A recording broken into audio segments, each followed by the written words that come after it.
Hello મિત્રો, વિડીયોમાં તમારું સ્વાગત છે। બંગાળની ખાડીની સિસ્ટમ રાજસ્થાન પરથી આગળ વધીને હવે પાકિસ્તાન પર પહોંચી ગઈ છે અને તે નબળી પડી છે। વેલમાર્ક લોપેસર એરિયા બની ગયો છે। તો જ્યાં મિત્રો હાલ મોટા અને મહત્વના સમાચાર સામે આવી રહ્યા છે, જેના કારણે ગુજરાતમાં પડી રહેલા વરસાદમાં હવે ફેરફાર થશે અને રાજસ્થાનના કેટલાક વિસ્તારોમાં ભારે વરસાદની શક્યતા છે, તો કેટલાક વિસ્તારોમાં હવે વરસાદના પ્રમાણ ખૂબ જ ઘટી રહ્યા છે। ગુજરાતમાં છેલ્લા ઘણા સમયથી કેટલાક વિસ્તારોમાં સતત વરસાદ પડી રહ્યો છે અને કેટલાક વિસ્તારોમાં ભારેથી અતિ ભારે વરસાદ પણ પડ્યો છે। હવામાન વિભાગની આગાહી પ્રમાણે આગામી દિવસોમાં પણ રાજ્યમાં હજી વરસાદ ચાલુ રહેશે અને કેટલાક વિસ્તારોમાં વધારે વરસાદ થવાની શક્યતા છે। હાલ દક્ષિણ ગુજરાતથી કેરળ સુધી એક ઓફ શોર્ટ રેખા હજી સક્રિય છે અને તેના કારણે કોંકણ, મહારાષ્ટ્ર અને ગુજરાતમાં તેની અસર થઈ રહી છે। તો જે બીજી તરફ રાજ્ય પર હાલ બીજી કોઈ સિસ્ટમ ન હોવાને કારણે કેટલાક વિસ્તારોમાં વરસાદ બંધ થઈ જશે અને કેટલાક વિસ્તારોમાં વરસાદ ખૂબ જ ઓછો પડશે। હવામાન વિભાગની આગાહી પ્રમાણે ગુજરાત રિજનમાં 6 ઓગસ્ટથી 9 ઓગસ્ટ દરમિયાન કેટલાક વિસ્તારોમાં ભારે વરસાદ પડી શકે છે। આ ઉપરાંત ગુજરાત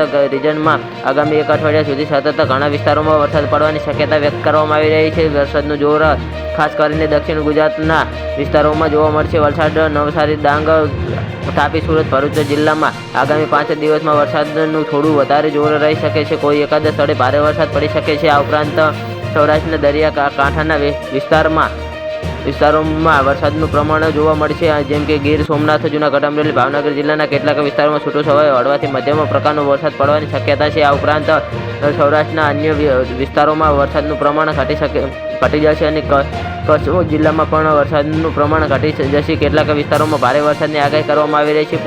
પૂર્વ અને મધ્ય ગુજરાતના ઘણા વિસ્તારોમાં હજી પણ એક અઠવાડિયા સુધી છૂટોછવાયો હળવાથી મધ્યમ વરસાદ ચાલુ રહેશે। અમદાવાદ, ખેડા, આણંદ, દાહોદ, છોટાઉદેપુર, પંચમહાલ જિલ્લાઓમાં છૂટોછવાયો વરસાદ થવાની પણ શક્યતા વ્યક્ત કરવામાં આવી રહી છે। તો જે આ મિત્રો અમારો વિડીયો કેવો લાગ્યો અમારી કોમેન્ટ બોક્સમાં જરૂરથી જણાવજો અને ચેનલ પર નવા હોય તો ચેનલને સબસ્ક્રાઈબ કરવા ના ભૂલતા। તો વિડીયો પૂરો જોવા બદલ તમારો ખૂબ ખૂબ આભાર।